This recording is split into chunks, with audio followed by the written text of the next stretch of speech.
Dans cette vidéo, nous allons essayer de résoudre l'exercice 6 de la série 4.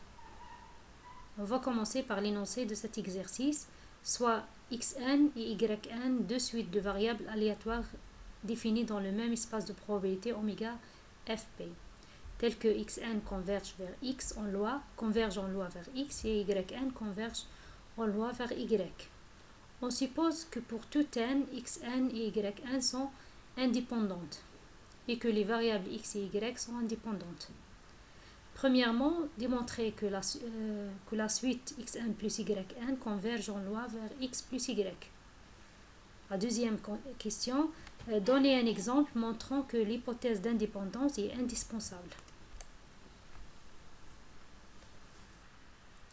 Avant de commencer la solution de cet exercice, on va donner la définition de la convergence en loi.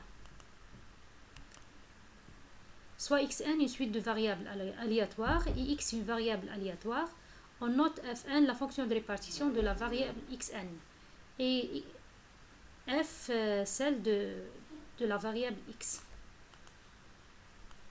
On dit que xn converge en loi vers x si seulement si pour tout x on a pour tout x où f est continu, on a la fonction de répartition de xn converge vers la fonction de répartition de x.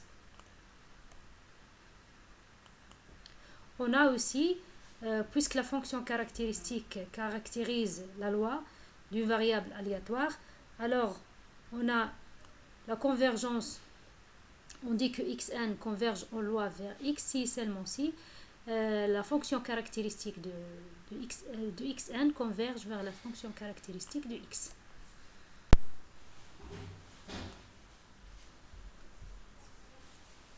Dans la première question, on veut montrer que la suite de variables aléatoires xn plus yn converge en loi vers x plus y. Et pour cela, il suffit de montrer que la fonction caractéristique de la variable xn, de la suite xn plus yn converge vers la fonction caractéristique de x plus y. Par définition de la fonction caractéristique, on a cette fonction vaut la quantité suivante. Et puisque l'exponentielle de la somme égale au produit des exponentielles, et puisque les deux variables xn et yn sont indépendants, alors l'espérance du produit égale au produit des espérances. Et cette quantité, c'est la fonction caractéristique de xn au point t, et cette quantité-là est la fonction caractéristique de yn au point t. Et comme xn converge en loi vers x, donc la fonction caractéristique de xn converge vers la fonction caractéristique de x. Même chose pour yn, la fonction caractéristique de yn converge vers la fonction caractéristique de y. Et puisque les deux variables x et y sont indépendants, on sait que la fonction caractéristique du produit, c'est la fonction caractéristique de la somme. Donc on a la fonction caractéristique de x fois la fonction caractéristique de y égale la fonction caractéristique de x plus y. Et donc, on obtient que xn plus yn converge, la fonction caractéristique de xn plus yn converge vers la fonction caractéristique de x plus y.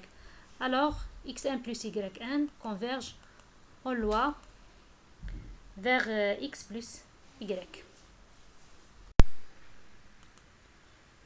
On va maintenant donner un exemple qui montre que l'hypothèse d'indépendance est nécessaire pour obtenir le résultat 1, c'est-à-dire la suite xn plus yn converge en loi vers x plus y. On considère la suite xn égale à x et la suite yn égale à moins x, tel que x est une variable aléatoire qui suit la loi normale centrée réduite. On sait que la fonction caractéristique de xn qui vaut la fonction caractéristique de x égale à exponentielle t au carré sur 2. Donc la fonction caractéristique de xn vaut la fonction caractéristique de de x. Donc xn converge vers x en loi. Même chose, la fonction caractéristique de yn, par définition, vaut la quantité suivante. En remplaçant yn par sa valeur, on obtient la fonction caractéristique de x au point moins t. Et comme la fonction caractéristique de x est symétrique, donc c'est la fonction caractéristique de x. On voit bien que yn converge en loi vers x. Donc xn converge vers x et en loi, et yn converge vers x en loi. On va voir est-ce que xn plus yn converge en loi vers x plus x qui vaut 2x. On a donc xn converge en loi vers x et yn converge en loi vers x. Et puisqu'on a xn plus yn égale à 0, donc la fonction caractéristique associée à xn plus yn vaut 1. Donc converge vers 1 quand n tend vers l'infini. De plus, la fonction caractéristique de 2x égale à la quantité suivante. Donc c'est la fonction caractéristique de x au point de t, qui vaut exponentielle moins 2t au carré. Et donc la fonction caractéristique de xn plus yn ne converge pas vers la fonction caractéristique de 2x, associée à 2x. Alors xn plus yn ne converge pas en loi vers 2x.